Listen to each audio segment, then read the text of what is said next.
Welcome to Tipasa Copyright Management. By the end of this video, you should be able to configure the copyright management options into Tipasa. You should be able to track copyright compliance for ILL requests that require royalty payments. Interpret the copyright queue. Select the appropriate option in the copyright section of a request, and use the available Tipasa copyright reports. This video is for libraries in the United States because, of course, other countries have different copyright laws, and Tipasa has different features for other countries to support those different copyright laws. I'm just going to briefly go over CCG and CCL. You're probably all very familiar with this, but basically if you indicate CCG in a request, you are indicating that the request complies with copyright guidelines. And to give one example, that might be a situation where you're requesting an article from a journal that your library does not subscribe to, and the publication date was within the last 5 years.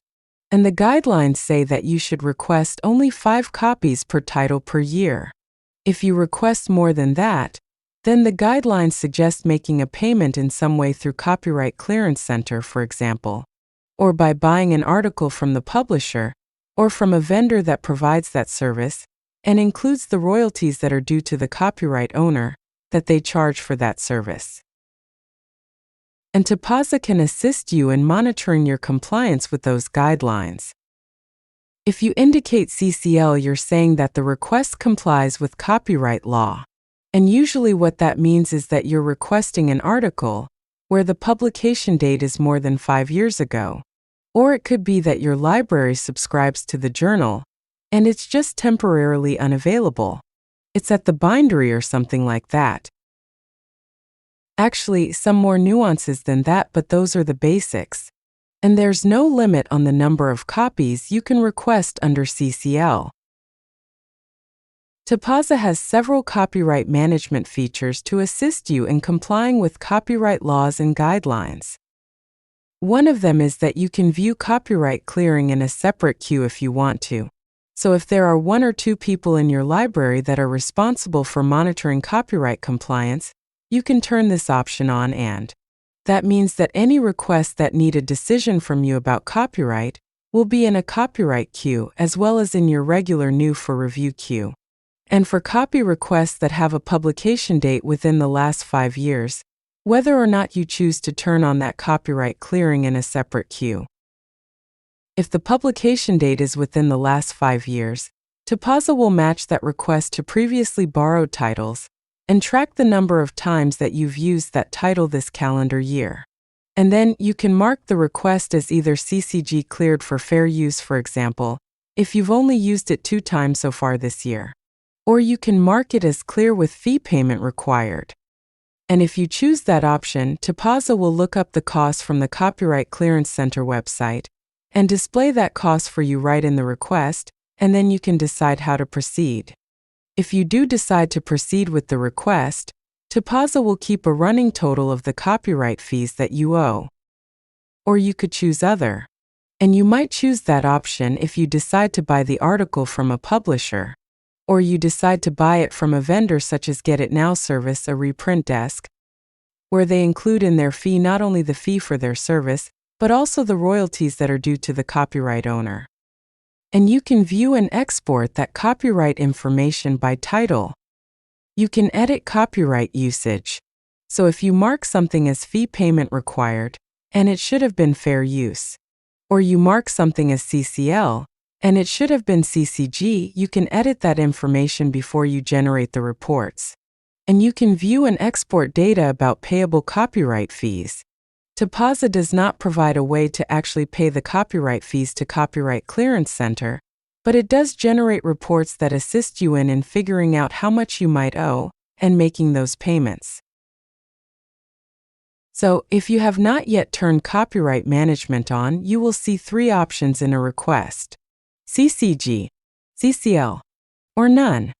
When you turn copyright management on, if it's a request that is for an article that is published within the last 5 years, then in this example, you're seeing that the article you're requesting matches a previously requested title. In this case, English Journal. It gives you the ISSN and OCLC number and tells you how many times you've used it this year. In this case, 6, where one of those 6 is pending fulfillment, which means that it may or may not count against the number of uses depending on whether or not it actually gets filled. So at this point you have several options.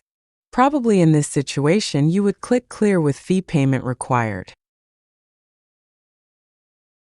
Keep in mind that copy requests can be automatic, and we encourage you to take advantage of this because it reduces your workload, and it also enables your patrons to get their requests or articles quickly.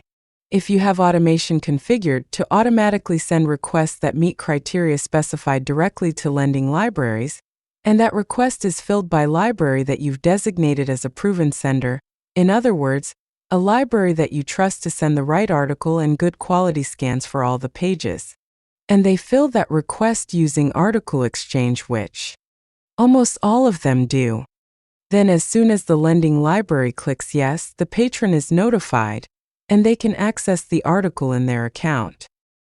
This is all without any intervention by staff at your library. And for the purposes of this video for CCG request, the use count for that title will be automatically increment.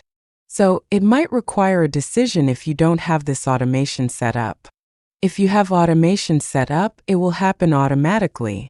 So in other words, it doesn't stop for copyright compliance that's handled by the system. What I would like to do is show you first a little bit about how you can configure the copyright option. So let's go live to Tipasa staff interface, and then to OCLC service configuration. And then in service configuration, go to WorldShare ILL. And then to advanced workflows. And these steps are in the learner guide, which is available through help.oclc.org. So you don't need to take notes on the setup steps now unless you want to. So, in service configuration, I'm going to scroll down under Advanced Workflows to US Copyright Management. So if you want to use any of the copyright management features, then you need to check the box in this first row to turn the features on. And then you can select any of the additional features that you want to use. If you want to view that copyright clearing in a separate queue, then you check this on box and let me show you what that means. So, you'll notice that in this example, I have 10 requests in this copyright queue, and if I look at a borrowing request in the left navigation, I can see that copyright queue there as well. So if I open that copyright queue, I have several requests for English Journal, and one for Journal of International Development. And if I look in the New for Review queue, I can see the same requests there.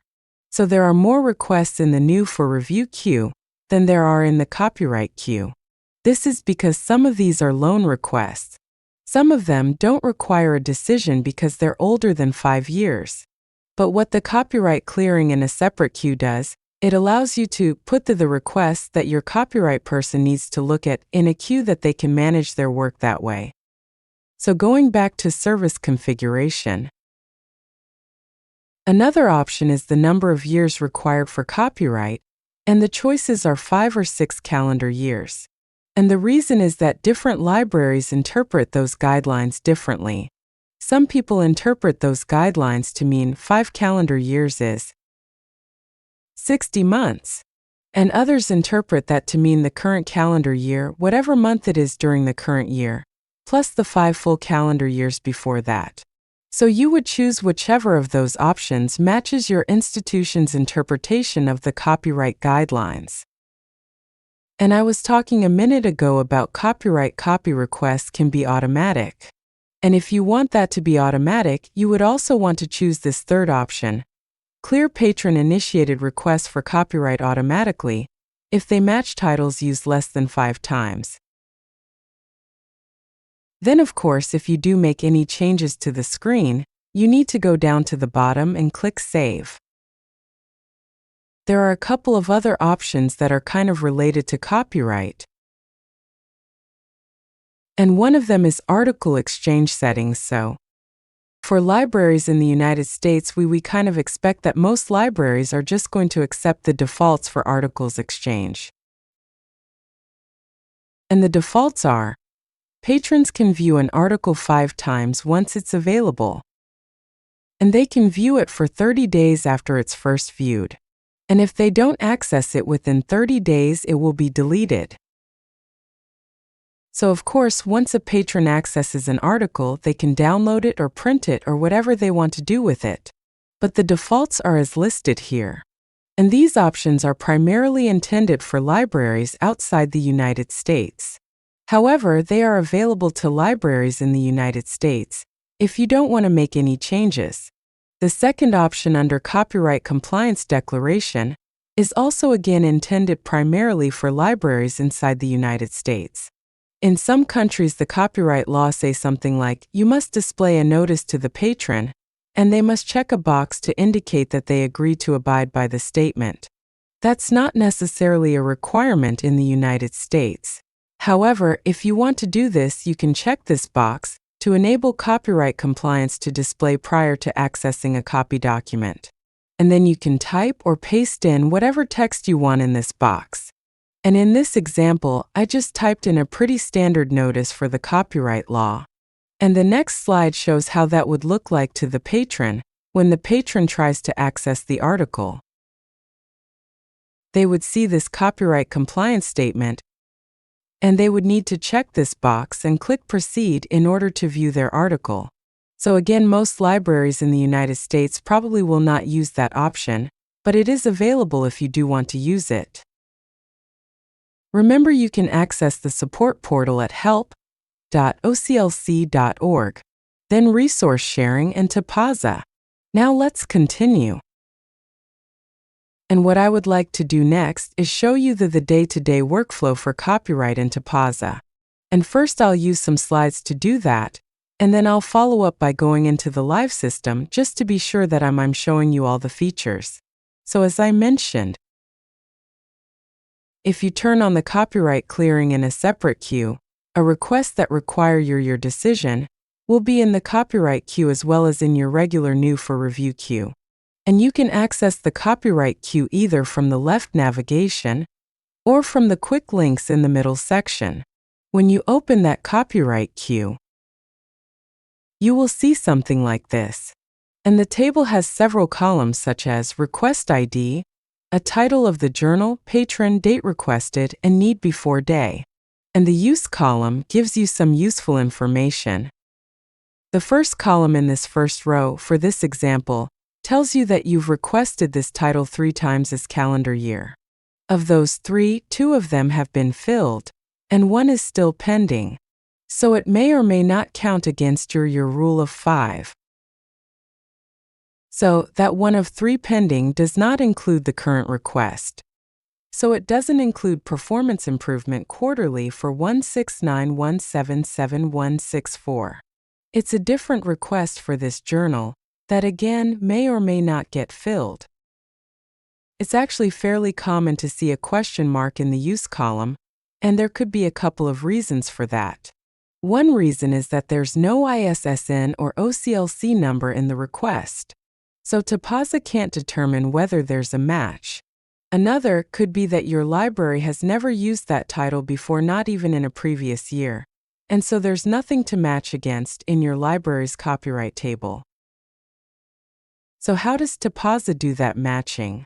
Well, it matches a copy request to records in your library's copyright table, which you can view. I'll show you that a little bit later. It matches based on ISSN and OCLC number. If the request contains neither one of those, the copyright queue Use column will display a question mark, and then the copyright section of the request will have the message. This request has neither ISSN nor OCLC number for matching. If there are no matches or multiple matches, the copyright key will still display that question mark, but the copyright section of the request will display a message that says no previously borrowed journal matches found. Here's an example of no match found. This might be an example where maybe the patron did not search a database, they just typed in a request in my account, and you'll notice there is no ISSN or OCLC number. When you look at the copyright section of the request, it tells you basically that it doesn't have one of those numbers. So Tipasa can't do the copyright matching. What you could do in a situation like this is that you could check for similar previously borrowed titles, and not surprisingly, it tells you there's no results. What you could do is do a search of WorldCat. You could click the magnifying glass next to, for example, the title, and that will actually do a keyword search of WorldCat, and when I did this, it displayed way too many results. So I changed the search to a title phrase search, rather than a title keyword search. And I did that by tapping TI equals before the title. And that means that Tipasa is going to do a phrase search. It's going to look for those words in that order at the beginning of the title field. And when you do that, it gives you a much more manageable set of search results. And in this example, the title I was looking for was on the first page of the search results. You'll notice the first one is for an e-journal, and the second one is for the print journal. If I choose the second one, the print journal, it will display some additional bibliographic information. And at this point, if I wanted to, I could display holdings. But in this example, I just click this button to apply that data, this bibliographic data, to the request. And now you'll notice that Tipasa has filled in that missing information, the ISSN and the OCLC number. And now Tipasa is able to match to a title in your library's copyright table, and it tells you you've used this one time so far this year. And so probably you would choose the option Clear for Fair Use CCG. Here's another title matching example. In this example, there is an ISSN in the request. So if there were a title in your library's copyright table, Tipasa would have found a match. But the library has never used this title before, not even in the previous year. So when you look at the copyright section of the request, it tells you no previously borrowed journal matches found. So what you would do in this case is check for similar previously borrowed titles. It shows you is that there are no results, which is what you expected. But if you click Create New Title, that will create the title in your library's copyright table. So this doesn't mean that you're adding a title to WorldCat, it just means that you're adding that title to your library's copyright table. Here's another title matching example. You'll notice that in this example, for Journal of Transportation Engineering, there are two ISSNs and an OCLC number, and they're not on the same row as the title, and they're also italicized.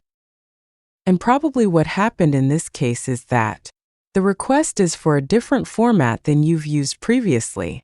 So maybe the request is for a print journal, and you previously used the e-journal or a microform version of the journal.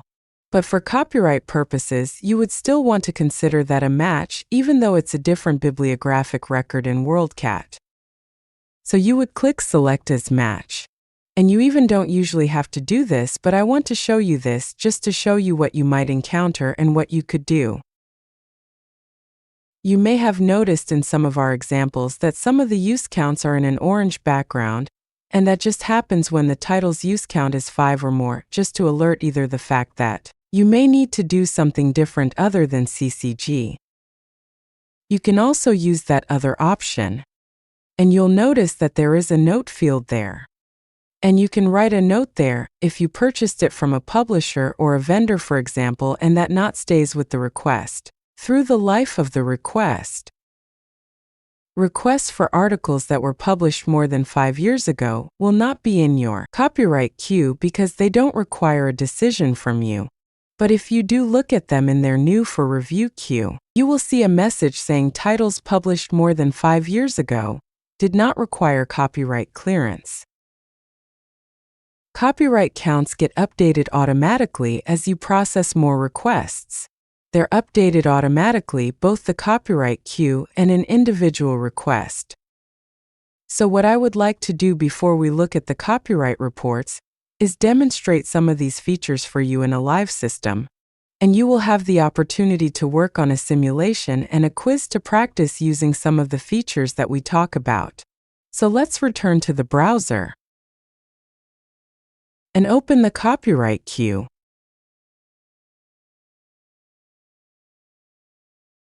And first let's look at this IEEE transactions and components packaging.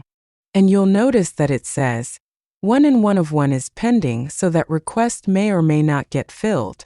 I'm going to open that request by clicking the request ID or the title. And I notice that the date of the article is 2023, so that's within the last 5 years.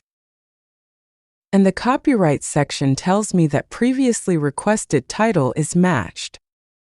And it gives me some bibliographic information, and so probably what I would do in this case is choose Clear for fair use.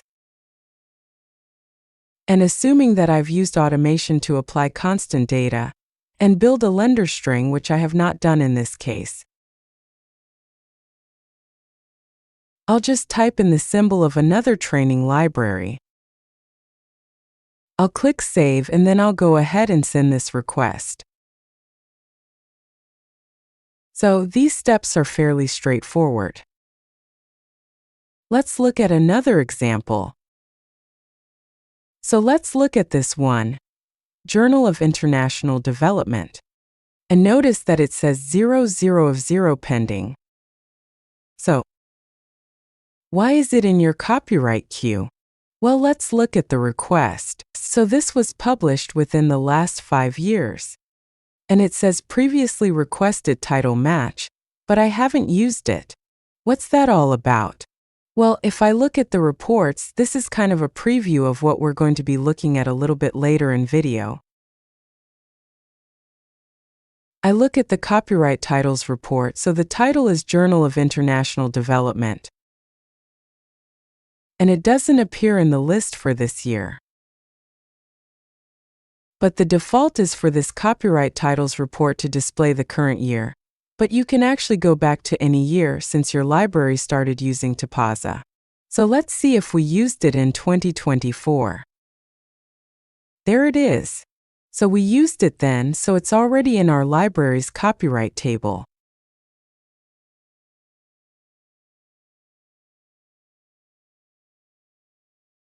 And so that is like Tipasa matched, but I haven't used it this year.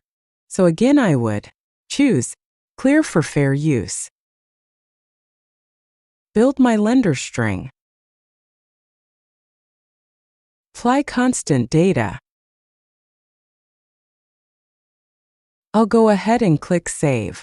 Let's say, for example, that I'm not quite ready to send this yet. Maybe I need to clarify with the patron what they actually want. So I'll click Save.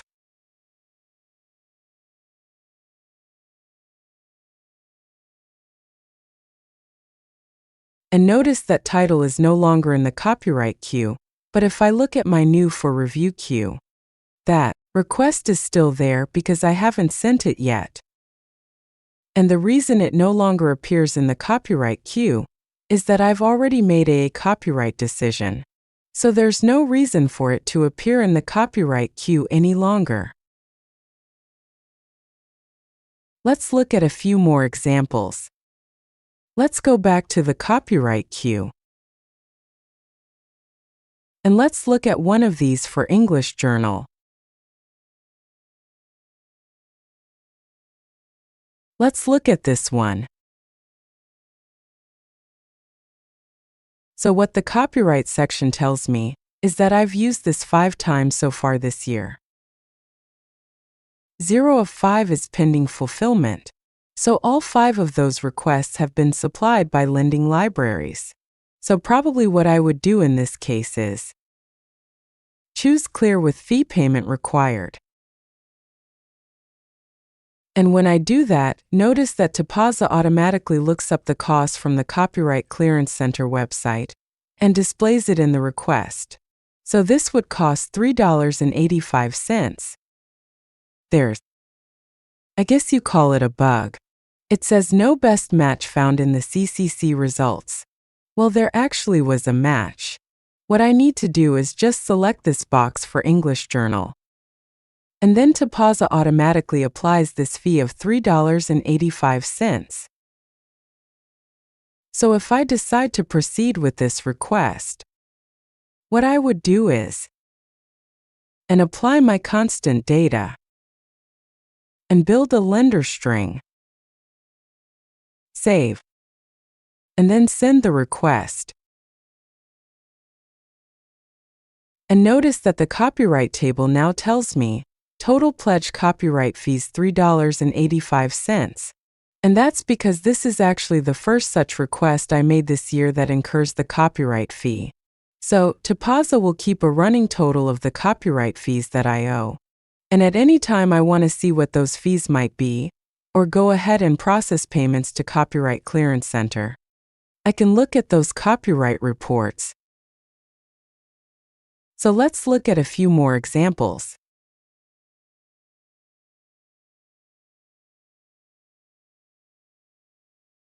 Let's look at another one for English Journal.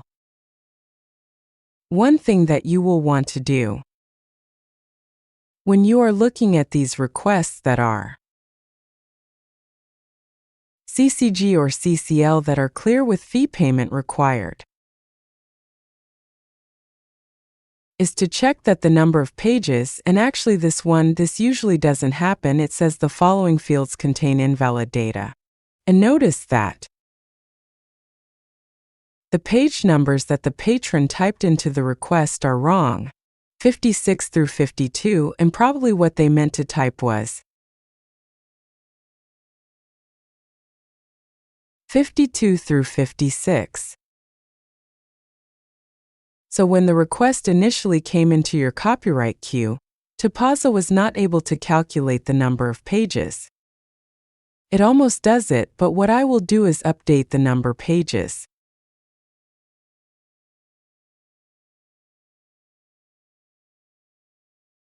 And now Tipasa is able to calculate the number of pages and displayed the appropriate fee. So I'm just going to go ahead and save this one. Let's look at one more for English Journal. So if I choose Clear with fee payment required in this one, notice that the fee is only $3.60 rather than $3.85 or $3.75. And the reason is that some journals, some publishers have a per page fee as an addition to a per copy fee. So, Tipasa almost always calculates the number pages correctly. The page numbers in the request are weird. But just to show you an example, I'm going to change this to, let's say, 12 pages and click Update. And then the fee changes. So I think probably most journals don't have a per page fee, but some do. So it's a good idea to check the number of pages and be sure that it makes sense. And I'll go ahead and build the lender string and apply constant data. Save it, then send this request.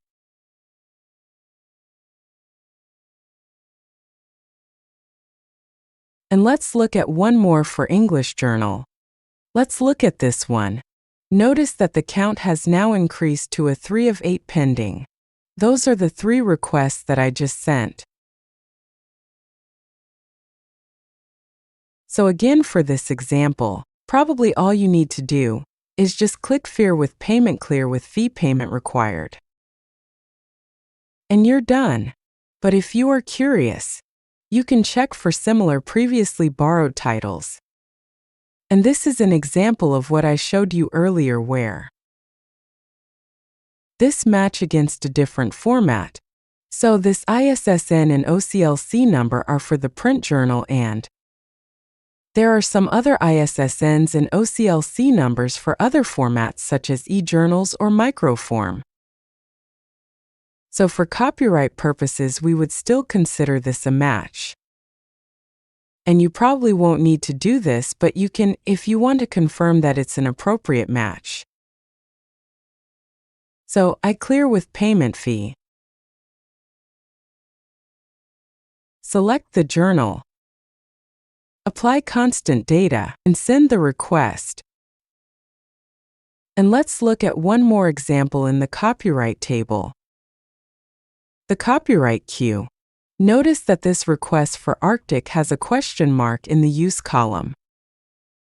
And if you scroll down to the copyright clearance section of the request, it says no previously borrowed journal matches found.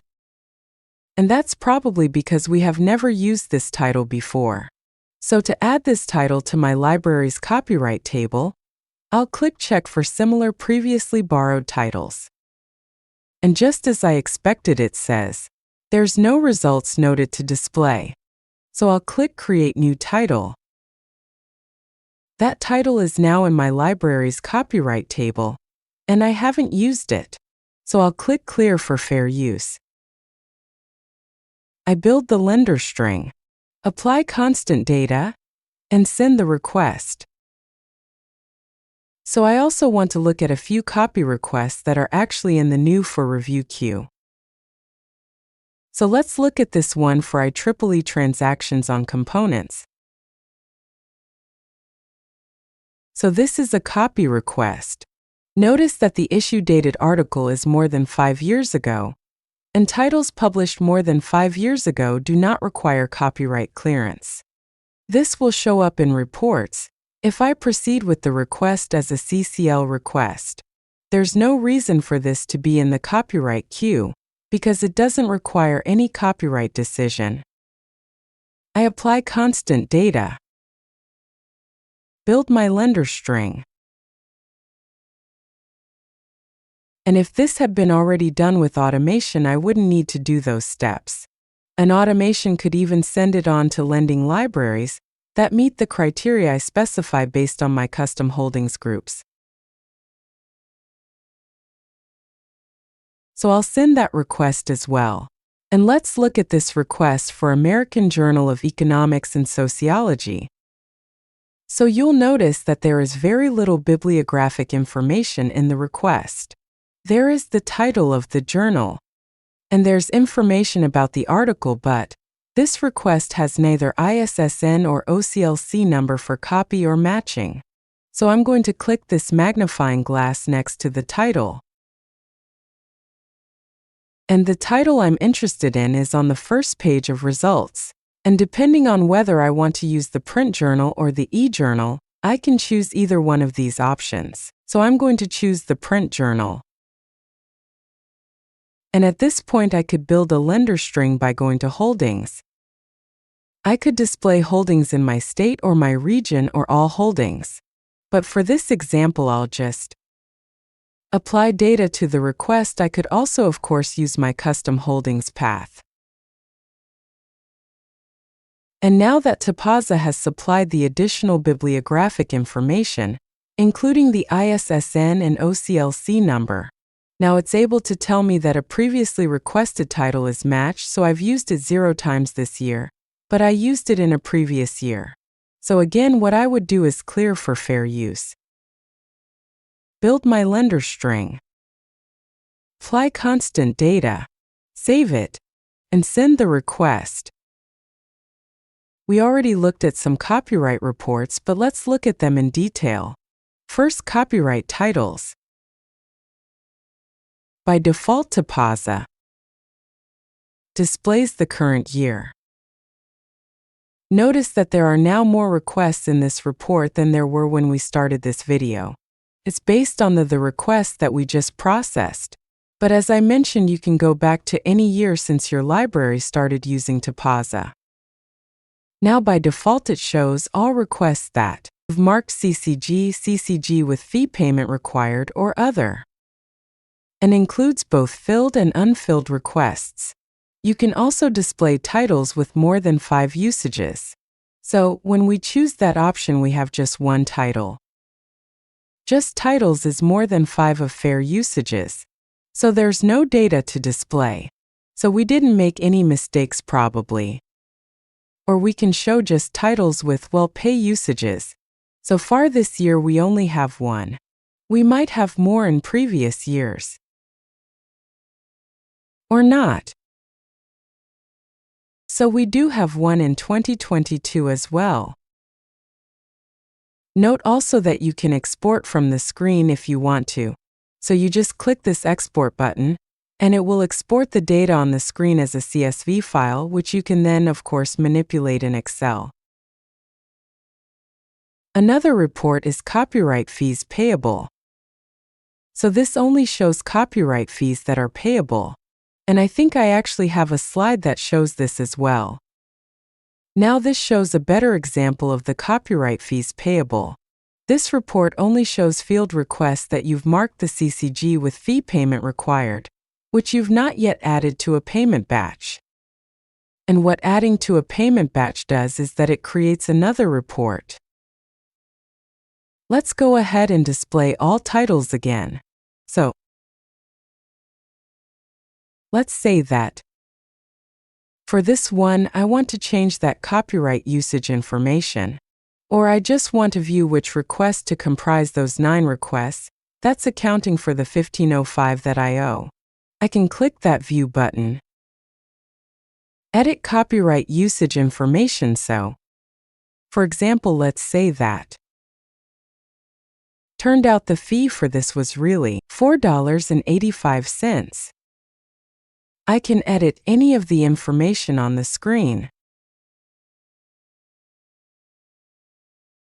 Before I generate reports. In this example, the copyright fees payable, the Create Payment Batch is grayed out because I don't have anything to add to a payment batch. I also want to show you an example of exporting the payment batch report. So you can see in this example, I've created 2 payment batches. They were both from 2017. And then you can export this as a CSV file. And after a little bit of formatting in Excel, this is what the report would look like. So you can do totals, subtotals, sorting in Excel. You can contact OCLC support, find documentation for copyright management, and other Tipasa training materials and documentation at help.oclc.org. Thanks for watching.